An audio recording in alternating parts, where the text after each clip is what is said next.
So ever since the COVID mandate has been lifted, there is a new weight loss program that's taken the world by storm. People are losing hundreds and hundreds of pounds per day. Airbnb rentals have gone up, hotel rentals gone up, and even Kleenex tissue sales are off the chart. And we got the exclusive on this amazing weight loss program. Check it out. Oh my God, I want to break up. I want to break up. Are you breaking up with me? We both know that this marriage has been over for a long, long time. No! I honestly did not know that! I think we should take a break. I just feel like we should chill for a while. I just don't think I can take another second of you whining. I've been waiting to say this all year, and I'm gonna say it. And this is a good time.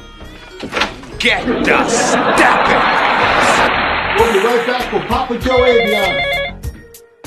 Hello? What do you mean my stuff's on the lawn? I don't with you. Welcome back, welcome back. So my guest tonight is an entrepreneur, health and wellness expert, recording artist, humanitarian, and a 2-time Amazon best-selling author. Let's take a look at a clip. Ladies and gentlemen, it's Papa Joe. Papa Joe, Aviance. This is a new personal hero of mine. He has lost over 250 pounds. I've been homeless. You started this all off at 450 pounds. Yes. Broke, unemployed. You just started walking. Saw that I was able to eat healthy food from a dollar store. I love that you prove that you don't have to be wealthy to eat healthy. What I love is you're inspiring others. I want to motivate people. I talk the talk and walk the walk. All I want to do is walk. All I want to do is walk. All right, wake up happy. I love this man. Okay.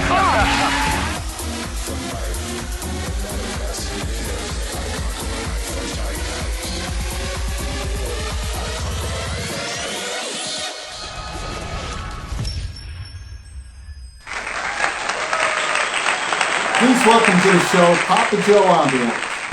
Thank you so much, and a pleasure to be here. First of all, I got to say, I love your work, bro. You are all over the place. Oh, thank you. Congratulate you. I've been checking out your work, and I'm just like, man, this brother is everywhere. Yeah, I'm. First of all, thank you for acknowledging that. I'm one of the most humble people in the world. I really, and I talk about it a lot, I really wanted to create a show that it's bringing all aspects of all listeners, of all industries together on one, because there's not a show like this really in the world. And it took off. And I'm honored to have people like you, because we're literally booked through August already, 5 days a week. Yeah, I got people from Big Sky. Thank you. Yeah, and he's coming on next week. Tiffany Haddis's music video is coming out, and I got the hip-hop star that's in the video, Baguettes, is going to be here next week as well. I mean, bro, pulling in people left, right, and center, and all over the place. Then you're talking about Black Ink somewhere. I'm like, man. That's right, man. That's right. I got Gay Pride this weekend. I told them I cover it. They just got. But tonight's all about you, and I'm excited to have you. So again, welcome to FaceTime with Todd Wharton, Joe. I appreciate you, man. Thank you. Your resume is huge. All right. I'm going to tell you right now, I love studying my guests, because when you come on, there's no dead spots. We're going to rock right through this. We're going to kill it. And then after it's done in about a week, we're going to make this look like a real talk show. Everything. I'm going to give you the clips, the whole nine, make it look dope. But let's talk about that, something important, actually, really important to me, because I was actually a heavy kid growing up. Like I was overweight, had the afro, the whole nine. By the way, I'm going to call you Joe because I feel a little weird calling you Papa. You know what I'm saying? Okay, my mama calls me Papa Joe. That's what I'm saying. I'm going to call you Joe.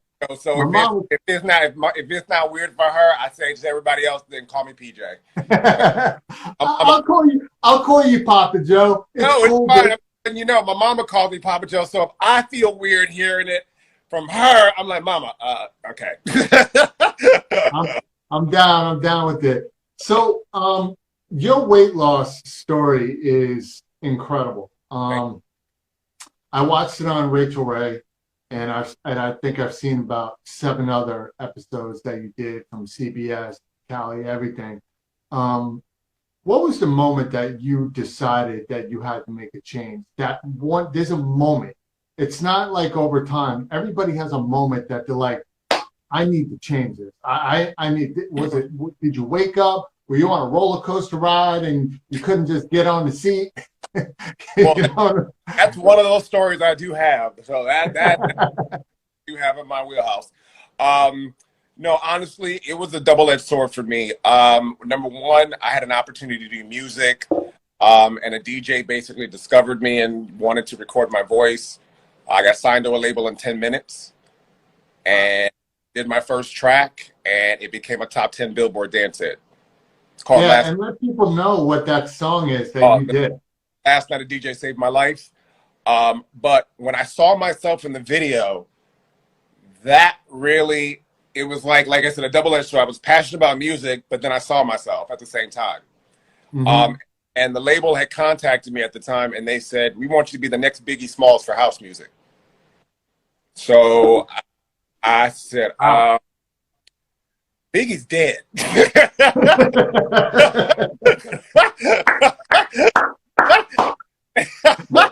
I ain't trying to follow in his footsteps. Oh, wow. Seriously.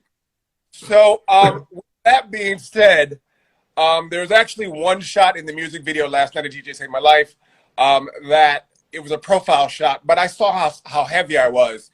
And being I was heavy, and being that they wanted to kind of pigeonhole me into this new genre or new character, so to speak, or, you know what I'm saying, to be Biggie, so to speak, for house music and EDM music, it was kind of like, no, I want something more and something different than this. Yeah. And so literally I grabbed my dance music and tennis shoes, and I asked myself what was the easiest exercise that I could do, and it was walking. So I started walking. But the moment my wake-up call was seeing myself in the video, and then just watching the numbers on YouTube just kept going up and up and up. I'm like, shoot. Yeah. Yeah. So. No, keep going. No, so you're this is like a combination. Yeah, it was a combination of the two, but you know, really, I've been heavy all my life. You know, just like you said, you were a heavy kid. I mean, I started off at Husky. There was small, medium, large, extra large Husky before it was 2X, 3X, and on. You know, so I grew up with Husky, and that's all I know. Is all my life is I've always been heavy. So for the first time in my life, I said, you know what, I'm done. And enough was enough. And I said, are you sick and tired of being heavy? And I said, yeah. So when you hit that point, what was the weight that you were at that time? Because you look like right now, you look like you're about 180, 185, I'm going to guess. Nailed it. You are the first person ever nail it. That's right. That's right. Recognize, people. Recognize. You win the Carnival Prize. That's right. That's right. No, you nailed it. I'm actually 180, 184. Yeah, 185, 184. I'm bouncing in between that too. I was 450 pounds when I started. I lost 250, which got my recognition on Rachel Ray and all that stuff like that. And it only took me 18 months to lose it. But I was walking up to 5 miles a day, rain or shine, and just literally 7 o'clock every morning, just got out the door and started walking. Basically making the sidewalk my treadmill and the city my gym, honestly. Oh, that's crazy. You know what's nuts though? What? I think there's a peer pressure thing though. When you get, first of all, congrats on getting on all these shows. That's pretty cool, and we're going to get into that. But to be on like Rachel Ray, there's a pressure point right there. Because if you're going on a show like that, that's nationally syndicated, and it's about weight loss, you have to continue moving forward. Because if you backtrack, you become a failure in everybody's eyes and yourself, and the progression that you could have to move up the ladder in status, celebrity, whatever, and positivity is a total crash. It's a time bomb. And nobody likes to have a repeater come back like, hey, he was heavy, skinny. He's heavy, skinny. It's like the only person that can get away with that is Oprah, but because she owns her own network. That's all I'm saying, you know? Right. You know? It's like, I love bread. Next day, I love not bread. 2 months later, I love me a whole loaf of bread because I own my own network. So Exactly. what up? You know? Well, you know what, you touched on the psyche of what of what I went through. Honestly, I refuse to be a statistic and be like I would watch. I mean, I've grown up watching all the Biggest Losers and all that stuff, and I watch all those people lose all the weight, and then watch 6 months later, then gain half of it back. So I know 99% of it is psychological. So that's one of the things that I had to work on. Was figuring out the triggers. Why was I eating certain things, and just really getting to the root of the problem. But having the status of getting on Celebrity and trying to be an expert, I'm like, I just walk and ate right. I just did 2 things. Yeah, and you know what the best part is, and I've learned a long time ago. Yeah, I mean, I didn't really have the tips and tricks and stuff like that because really, to be honest with you, I had no knowledge of nutrition or of physical activity. Well, nobody does. We're not, listen, the majority of families that were raised in our era, I mean, I'm 47, I think you're around. Yeah. Anybody who's, I guess, 35 and above, we didn't have that thing where we're growing up in a household where it's like salad every night and beans and, salmon and, kids don't want to eat that crap. Like when we're younger, like we want McNuggets, we want burgers, we want pasta, we want the chicken parm, and we want all the good stuff. So that it's not something that we're raised on. Learning good food habits and dieting and all that, that's something that you need to learn, that you choose to learn. No 4-year-old wakes up one day, it's like, you know what, Ma? Can I have an apple? I don't want kicks. I want some bean sprouts, Ma. I want some bean sprouts. I want some water. And you know what? Throw a little sazon on there. Add some flavor. We don't know that stuff. Come on now. It's true. I mean, so you know what? And literally what I did from that moment, I went to the internet and I said, all right, let me use technology to my advantage. I grabbed the food pyramid table and I said, everything on here, good, everything else bad. And so that's where I gained my knowledge on learning, the properties of food. Oh, wow. Yeah. That's where I got. Do you still have your bad foods? Because I always tell people, because I work out like crazy, but not to be big. I work out to stay in shape, look good in the suit. Because when I hit 90, I want to look like Clint Eastwood with the Denzel swagger. You know what I'm saying?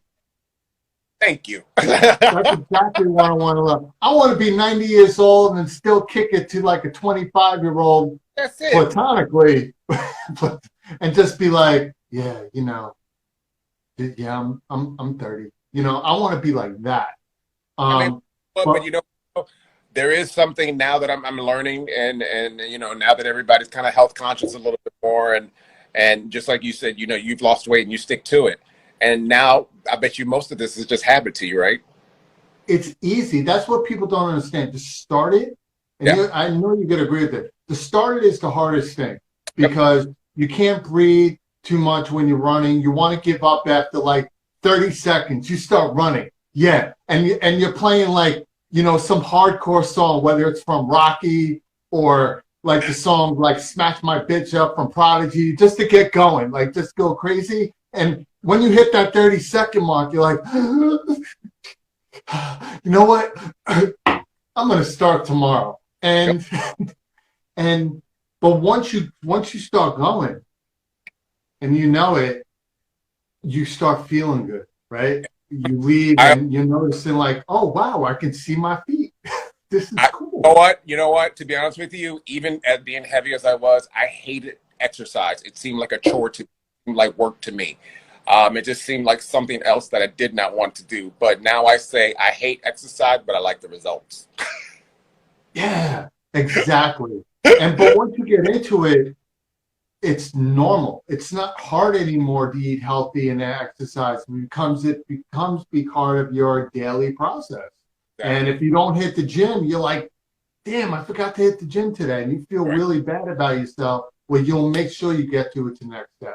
Because you're on that path of a healthy lifestyle, you already have it in your mindset. Oh, I didn't hit the gym today. I'll hit it tomorrow, and you already know, and you're gonna hit it tomorrow. But you already mentally prepare yourself because you've already gone through the steps. Exactly. You know what I mean? Matter of getting over that. That's why I kind of like where I come in, like, because I consider myself to be kind of like a fire starter. I just want to help people kind of get them started. That's it. Just get started. Because once you start, you're not going to really want to stop. Because once you see the results, I mean, look. Yeah, that's crazy. Look at that. That's crazy. That's the old me. That's crazy. And it's funny, your biggest picture, you had to have the biggest wide lens to take the shot. Which is kind of, there is one messed up thing though about losing weight, and I'm going to tell people this. When you first start, you're always feeling like crap. You're always like that. When you're looking better, listen, guys, we all go out and get a tan. We get a better shirt. We get our hair cut. So it's kind of a misconception about the way you actually look, because when you lose 100 pounds, you want to look so good that you're going to get prepped up for it as well, even though you're looking better. So people get that misconception when they see commercials where they go from this to this. It's like, guys, don't get it twisted. Like, that person's still losing weight, but if you look closely, he's still probably got another 50, 60 pounds to go. They're just making them up better. They're putting shirts on them, and they're not telling people the whole truth about the diet. I love when they're like, oh, if you go on a juice cleanse, you can lose up to 30 pounds. Right. What about the workout? How about everything else? You don't tell them about that, do you? But all these other commercials where it's like, you take these 2 pills and it's good for your heart. By the way, it can cause diarrhea. It can cause gonorrhea. But they don't say that in the weight loss films, and I think they should. Like, if you're going to do that in medical films, I think in weight loss commercials, you should also say this can get you to that point, but you also have to do bam, bam, bam, bam. You know what? And they don't say that. Well, no. So on some commercials, because I've tried most of those diet pills and all that. I mean, I've done every diet where I find I kind of stick to a plan that worked for me. Mm-hmm. If you look, sometimes it's really, really in the fine print, the very, very bottom. Right. It's as long as they have it there. Food, exercise. I'm like, what does that say? Which is hand in hand. They go hand in hand, and that's I mean, there's 2 things I say. Weight loss is 80% nutrition, 20% exercise, and it also 99% mental and 1%, not. I like that. Now, let me ask them. You lived in New York City for a little while, correct? A while, yeah. Yeah, and then you're out in Cali right now? You moved out there? Uh-huh. So what made you transition from New York to Cali? Did you really want to hit both markets and what you were doing at this point, or was it just a weather change? No, I was working on Wall Street, in the finance industry, and after 9/11 happened, jobs were really hard to come by because I was across the street. I worked across the street from the trade centers. So once jobs were really hard to come by and all that stuff like that, I just kept having a dream of the Walk of Fame and the stars on the Walk of Fame. And I had only been out to California one time for a business trip. But now you're out there for good. Yeah, but I kept having that dream over and over and over and over again. And I'm like, am I supposed to go there? So basically 2 suitcases in a dream, and I moved out to California. My welcome to California story was a bit of a horror story because I was homeless on day 2. Perfect. That's what I wanted to get into. So talk about it. Because I became homeless on day 2.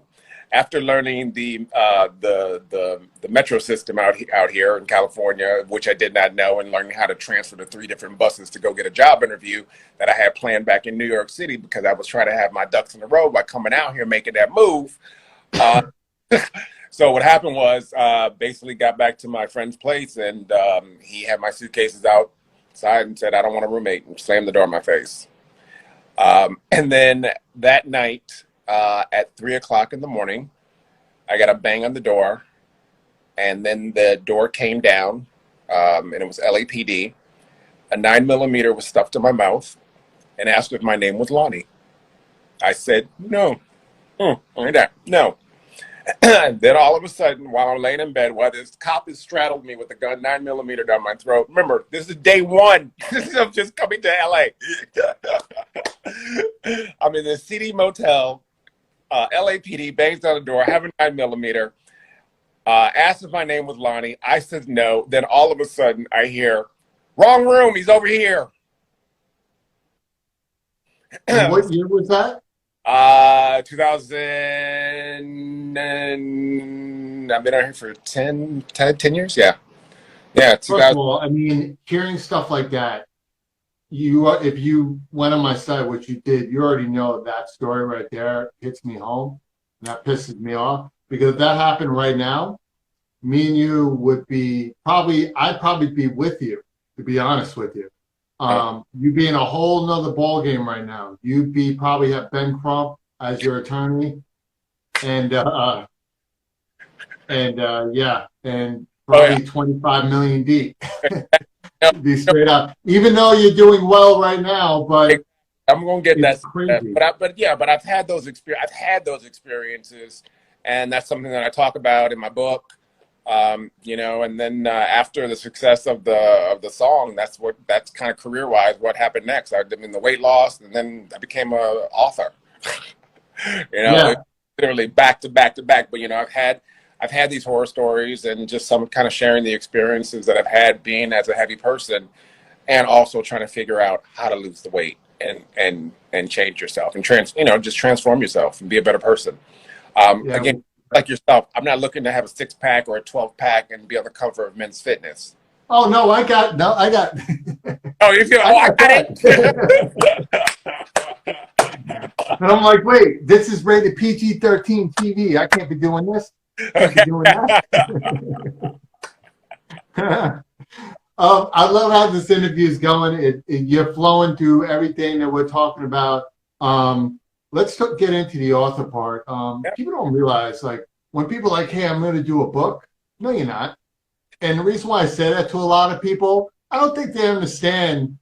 When you do a book, it's not like writing down a couple of pages. It's pages. It's like, guys, I know nobody reads books anymore, but when you do, they're like 200 pages easy, which means, like, when you write something about you, make sure it's interesting, that each page is a page turner, and take your time, because books take a long time unless you have a ghostwriter who just follows you around and takes all your notes and does it for you. Tell me about the inspiration behind the book that you wrote, because there's a lot to it, and I like it. Well, just so you know, I'll show you right here. The book is called Balancing the Scales. There it is. Basically, the motto of the book, it's not about the weight you lose, it's about the life you gain. It is messages of my story. And basically, I want to send you a copy too. Oh, that would be great. Well, we have to get each other's numbers before we go off this. So I'll ask your manager for the number if it's cool. Okay. Actually, I'll hit you up on Instagram. Yes, no worries. And then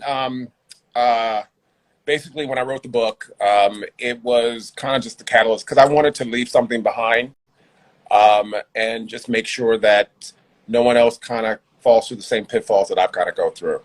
Right. And that way, just to say, hey, look, you may come across this on your path. Here's how I got around it, or here's, the workaround, so to speak. But, I think everybody has their own path as far as weight loss. This was mine. And I think it's relatable to a lot of people that have gone through it. Just like you said, I've been heavy all my life, was heavy, more. But for me, it was just really writing down some stories about where I was at the time of my life and where I'm at now. And just kind of never to give up on hope, because that's pretty much what kept me alive. Yeah, and hope is a huge part of people's lives. Like I always tell people, you have to have hope. You have to have something to believe in, look forward to. You have to. Oh, yeah. I mean, if you wake up one day and like, yeah, I got nothing to look forward to, I'm just living my life. No, listen, I don't care who you believe in, whether it's God, Allah, whatever you call your savior. If you believe in that, we're all here for a purpose. Like my friend Barry Morgenstein's on here right now. He's actually the photographer that shoots a lot of the celebrities here in New York and all the newscasts. So anytime you see a billboard, that's him. And imagine if he woke up one day and it's like, yeah, I just like, shooting film with my camera. It's cool. That's all I want to do. No, he's a hustler. He grinds out, and again, he had vision. He had hope. Now he's one of the greatest photographers in New York. And I tell people, we're all human. We all came from somewhere. We all started out as babies. Nobody started out when you're a baby and people are like, oh my God, that's baby Hollywood. That's not how it works. Right. So always have hope. And you have a huge inspirational story. That's one of the things I say. I say, hope doesn't give up, and neither should you. Exactly. And I love it. Now, you're doing book tours and stuff like that, correct? You're going around public speaking. You're going to be doing this? A lot of motivational speaking. But right now I'm doing some little life-changing things happening right now at the moment, but some transitioning right now career-wise. But I do a lot of speaking engagements and about to turn that a little bit into more, take it to the next level. Yeah, and that's a great thing. And I love it. I was speaking with Donna Star yesterday, and we all agreed that in order to become successful, be humble, but always keep it moving. Always keep it moving. Once you succeed at a certain thing, don't dwell on it. Keep it on your resume. You have something to go back to, but keep going up that ladder. Never stay in the same rung, because that's when you go stagnant. I mean, eventually I may go back and write another book, do another song, and you know what I mean, get back into it. But for right now, I'm having fun exploring and learning new things and new projects and meeting new people, because when you do transform your life like I have and just like you have, you're surrounded by different types of people and like-minded people who, want to see your success as well as, as anyone else. But for anyone, and I just think, because even being heavy as I was around the wrong people at the wrong time. I wasn't doing, I always say I was unhappy, unhealthy, and uncomfortable. Yeah, and that's a triple threat, negative-wise, but you also have a triple threat, positive-wise. Like we were talking about, you're a recording artist, you're a public speaker as well, and obviously an author, and an author of weight and public speaking, a whole nine. But let's talk about your music.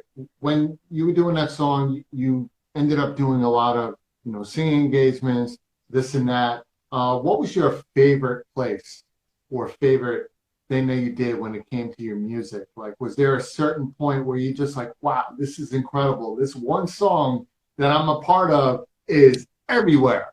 And I know you did MTV and the whole nine, but to be honest with you, it was the first song. Last Night a DJ Saved My Life. The very first time I went into a sports bar and some white girl just literally went up to the jukebox, and all of a sudden I hear, Last Night. I'm like, uh-oh. I was like, you got to be kidding me. This is awesome. And so then we were out with my friends, and everyone was like, that's the fucking artist right. I'm sorry, whoops. That's the artist right there. That's the artist. I'm like, all right, thanks, guys. Appreciate it. Thanks for the rest of the night. That was cool, and it was just, they played it like 23 times over and over again. I'm just like, oh my God.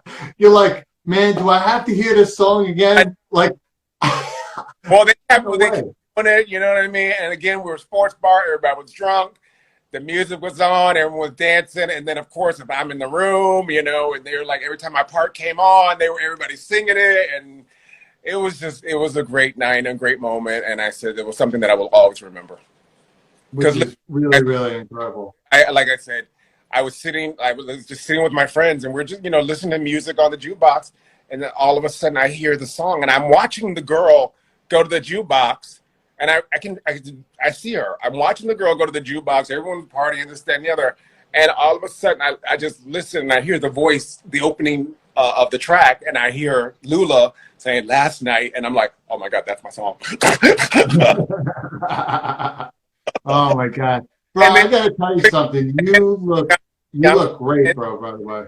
And then honestly, to witness her face, to go back to her friends, and that was just like, I just wanted, like, where did you hear the song? So you know what I'm saying? Where did you hear this? I wanted to talk to her and find out, but then my friends were like, yo, he's right here, and I'm like, oh God. Exactly. Listen, it's a blessing. But I got to tell you something. Yes. from that Rachel Ray thing that you did till now, yo, you look incredible, bro. Like a huge transformation, even from the Rachel Ray where you were already losing the weight. I don't even recognize you. Like you have so many pictures online. It literally looks like that's not him. That's his brother. That's his uncle. That's his ugly ass stepbrother right there. It's like, no, it's all the same person. I swear. It's crazy, man. You got goatees, beards. You know, I'm looking for one with an earring and blonde hair. I'm like, was he there too? Changed up even again. Look, I'll put you on the glasses. They were like, give me point. Yeah. You got like this Dave Chappelle going, you know, Michael Winslow thing going on. Like, who is this guy? He's a man of many faces. Actually, to be honest with you, I've been gone. I've actually have gone from being called Shaq to Wayne Brady. And I've been called Shaq, Aries Spears, and to Wayne Brady. Oh my God. All the way down the spectrum. Yep. Yeah, people will make stupid jokes like, look, he had a free throw. Like, well, Price is right. Exactly. There you go. No, but you know what? What I did was after I lost the 250 pounds, I started going a little bit more veganish, kind of giving up more of the red meat, eating more fish, and I've lost another pounds. So I've lost another 20 pounds, which is why I'm living at that 184, 185 right now, just like you. Yeah, and that's the perfect weight for you. You don't want to go anymore. What you want to do is just constantly every day, 193, 190, 193. Put a little muscle on. You know how to do it, and that's amazing. By the way, you are a fashion designer. I mean, is there, are you Jamaican? Because you have 12 jobs. Like, if they ever come back with Living Color, they're going to hire you, and it's going to be like, and I'm going to be the guy and be like, yeah, I'm a talk show. What do you mean you're a talk show host? I got to go to work. I love work. No, I'm a workaholic, bro. I'm not afraid to work. I just like to stay busy, like to stay active. And if I can put a smile on somebody's face, that's what I did. So I started a clothing line in between, also a production company that I have, that I was doing aside from the weight loss, because things kind of fizzled down, and I'm like, okay, what's your next move? So. Right. Yeah, so after the music kind of fizzled down, and then becoming an author and everybody taking me so seriously and not the club person anymore, and kind of respecting them doing the TV shows and stuff like that, I'm like, okay, all right, so everybody sees me as this weight loss expert. Okay, what next? And so I kind of backed away from that, and then just kind of, again, because at the time I was unemployed, couldn't afford a job, the gym, or any gastric bypass surgery like that, so I had to figure out a way to make money. So I started clothing. So I started a t-shirt brand, came out with about 16 different shirts, novelty shirts, and then luckily one of them stuck. Yeah, well, it's a grind that you have. And you know what's great, though? That's cool. I like that. Thank you. This is actually the shirt that I wore every single day during my weight loss journey to empower myself. As a joke, I called myself the Electric Negro. And a white guy said to me, that would make a great comic book or TV series. I saw that in the animated stuff that your publicist sent me. I'm like, what is this? And I looked at everything. That's why I'm saying you're somebody I can interview for 5 hours, because you have that much content. And I'm like, man, what the hell am I going to talk to this guy about? Like, he has done everything. I'm literally looking to be like, wait, did he develop his own condom? What the hell is that? Like, you're doing everything out there, bro. Like, you literally have so many eggs in one basket. I'm trying to figure out. I'm hoping your production company has a lot of people involved with this. I know, and everybody, and I know it's hard to kind of pigeonhole me into like, what do you do, bro? I do everything, son. I do everything. Like, a little bit of this and a little bit of that. Well, you know what I do love, though? Your production company, JoJo Network, right, is your production. What I do love is that you give back. Yeah. You're very involved with the community, especially when it comes to a lot of great causes. When it comes to pretty much AIDS, the Ronald McDonald House, and the list just goes on and on. And I'm always going to ask, because I like giving back, what made you decide to really give back to a lot of these charities? because we all know that some people do it for the 20% write-off, which you have to do when you have a successful business. What made you decide to get into all this? Because that's a pretty huge field and an honorable field to be involved The same way you wanted to bring a smile to people's face in the show that you're creating, that's the same thing that I wanted to do, is give back. And that was my way of giving back, of offering my services to these companies and these charities that did not have a means or a way to capture the moment. in. And that's something that I wanted to provide, was to provide those moments and to be able to give back. And on top of that, these were causes that I believed in and stood up for anyway, so it was a no-brainer for me. You know, I always feel, you know, I always say, if you take the elevator up, make sure you bring it back down. Seriously, that's the way that I've always operated. I don't think that, and being with these charities really has opened the doors, because, like the Heart Association, I filmed one of their events, and then a month later, I'm winding up receiving an award for being their brand ambassador, as a change ambassador, you know?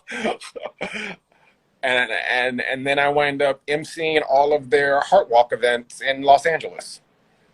Wow. It's just been, you know, and sharing my story with people. And that's literally how I got started in even public speaking. I hadn't done Rachel Ray's and stuff like that. I literally went on stage in front of 5,000 people and said, "Hi, my name is Papa Joe. I lost 250 pounds." And you were like, yeah, and that's pretty much, yeah. I'm like, you know what I mean? And I went through it, but that's literally how I got the practice and started. But they've given me the opportunity, but I've always felt, you know what, you always got to give back. You know, you can't be greedy and can't be, you know, what's the point of sharing the wealth if you can't, you know what I'm saying? You can't take it with you, so help people out. yeah. You know, give a little bit of yourself, of your kindness and what you've got to offer, you know? And if it's something like, I've worked with Make-A-Wish Foundation, I've done the Heart Association, I've done Ronald McDonald House, I've done literally Union Banks, I've done, I mean, just a little bit. I'm actually getting ready to do another one for the city of Compton. They're doing they're doing a march for Black Lives Matter, and they were like, "Can you come shoot it, please? We have no one to shoot it." I'm like, "Yeah." Your production company shoots it in the whole nine too? Yeah, okay. yeah. Put it all together and piece it together, and, you know, make it look, you know, put all the bells and whistles and wow and pizzazz, and so that they have something to represent their community, and, you know, and I can be proud of the work that I like to do, you know. And again, Damn, I wish you were here in New York. Huh? I do. I wish you were here in New York, because we're trying to get this next piece. We're trying to get this humanitarian awards thing, because Els Up Global is becoming the first ever in the world Grammys type of show for humanitarians. And New York City is the place to do it. That's what Els Up Global is. It's now going to be Els Up Global Humanitarian Awards. So it's the same thing, red carpet, performances, but the awards are going to people that should be treated like celebrities, civil rights activists of the year, you know, all humanitarian awards. And I just can't believe nobody's actually ever done it or even cared to do it. I've been doing it for years. Somebody like you, I would love to have over here, because that would be great to have somebody like you on the board. Doing this, when are these events coming up? We usually do it every September. I wasn't going to do it this year, but when I spoke to the city, they asked me to do it, that I still have, and they're giving me Saturday night in Times Square. That's where I do it every year. Yeah. That's what, when you went on my site, Els Up Global, it takes place in Times Square every year. I'm the only person that puts on a concert in Times Square. So we're trying to get it done. It's the money thing, right? With the last minute thing. So we're working on it. So it's a good deal. Why are you waving your hand? You got something for me? We got to talk offline? All right, we're going to talk offline. That's why I love, I love what you're doing. No, for real. No. I'll keep it short. Yeah, we'll talk offline, but I got you. We'll talk offline, because that's something on a personal thing, but this whole thing is about you. No, really. If I can help, number one, capture the moment and let you have your voice. That's all we need to do. Yeah, there's a lot of things going on behind the scenes that I can tell you about. Okay. But so with the fashion right now, with everything that you're doing, right? Your weight loss is always going to be there. It's something that you're always going to be able to talk about. Obviously, it's starting to take a back burner because the full focus of your weight loss is when you were at the biggest time, but now you're at the perfect time, right? So you can always talk about it. What is your passion right now out of all the things that you're doing, that you're working on right now, the projects that you're working on right now you have coming up in the future? Right now, I mean, to be honest with you, I'm most excited about the Electric Negro animated series that I'm doing. I am still excited about sharing the message. You laugh every time you smile, every time. Because it's that's what I it's love. the name. That's what I love. It's the name, bro. Electric Negro. Oh, perfect. Yeah. It's kind of like the sidekick to Black Lightning. It's just hilarious. Yep. I love it. Total parody of all of it all. Because one of the things, and even when like I said, I used it as an empowering message for myself when I was losing the weight. But again, this white gentleman had said this would make a great comic book and this and the other. And then I got to thinking, I said, you know what? Yeah, I'm going to keep Electric Negro. But then yet somebody was like, there's Black Lightning. But then yet, oh no, that was what it was. As far as getting the powers of being electric. Everyone's like, oh my God, another black superhero with electricity powers.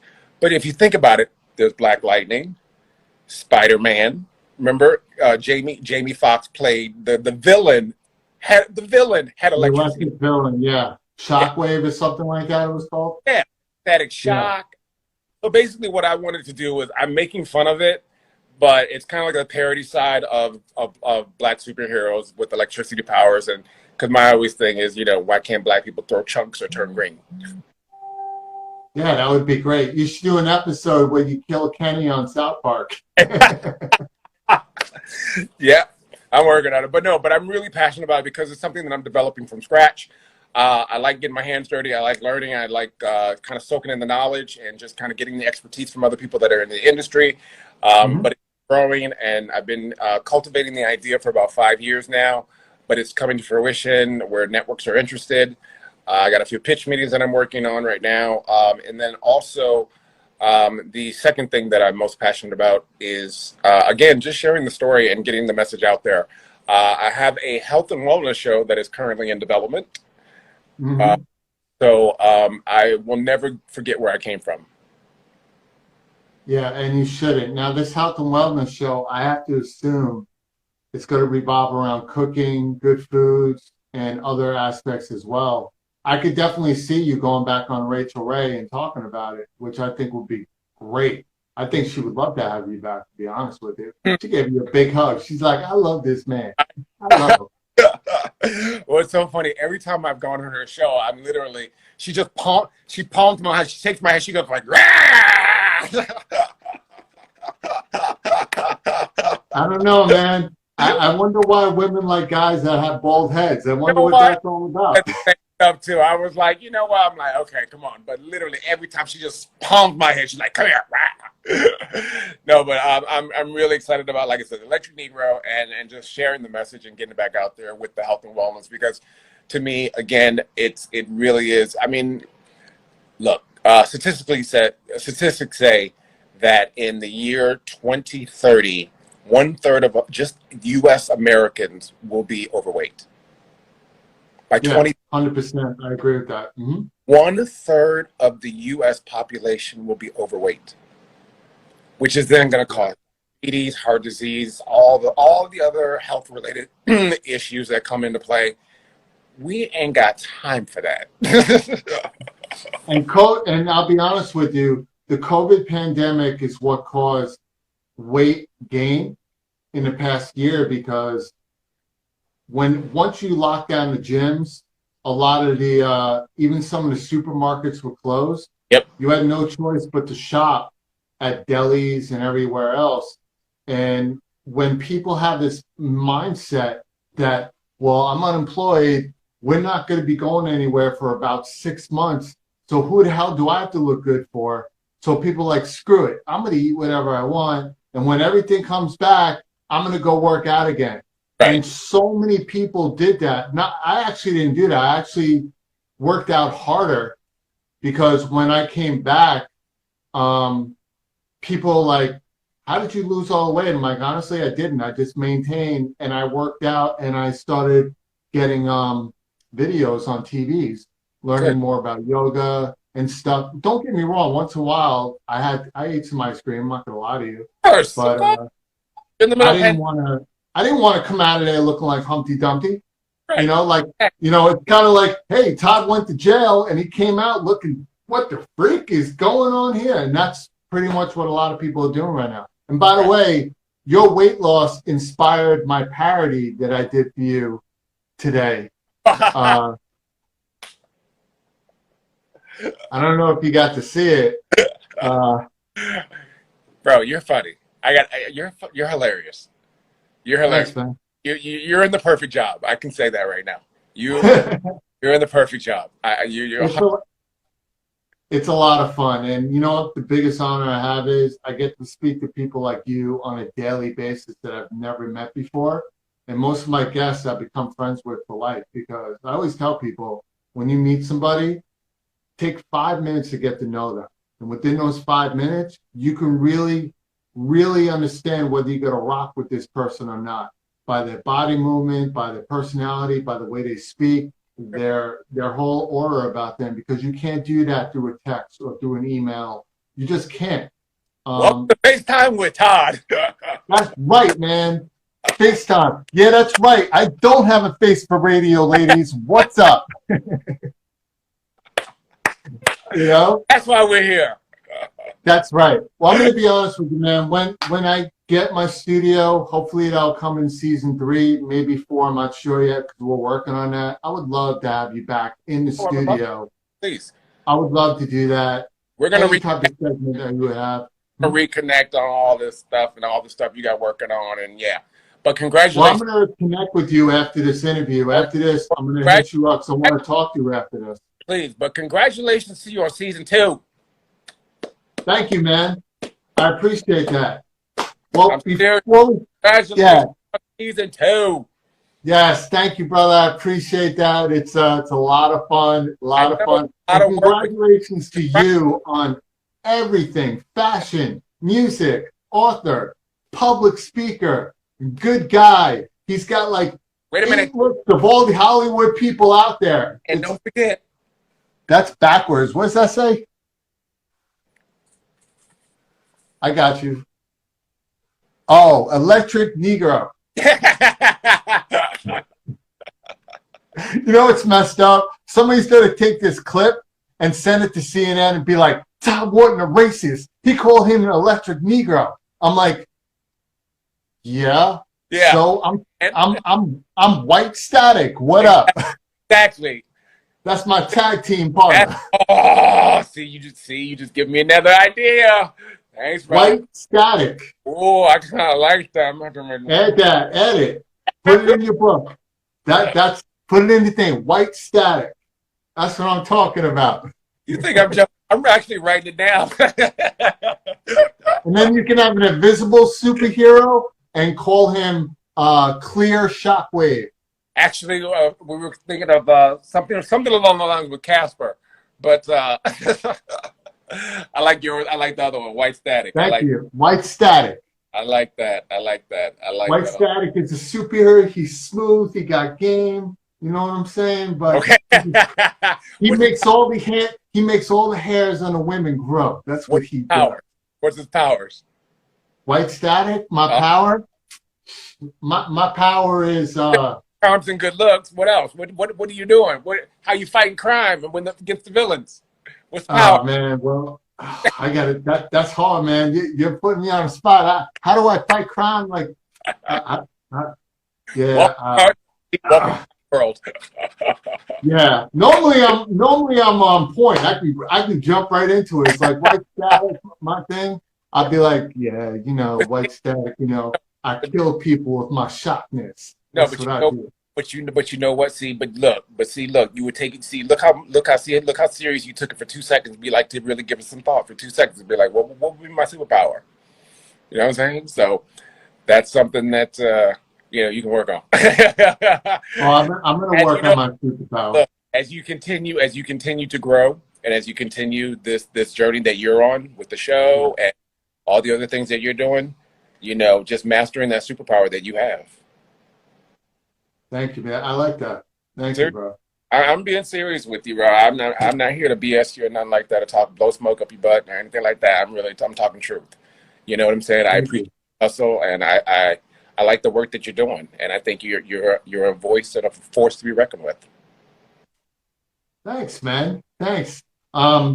So where do I send the $20 plug that you just gave me? Do I go through Cash App?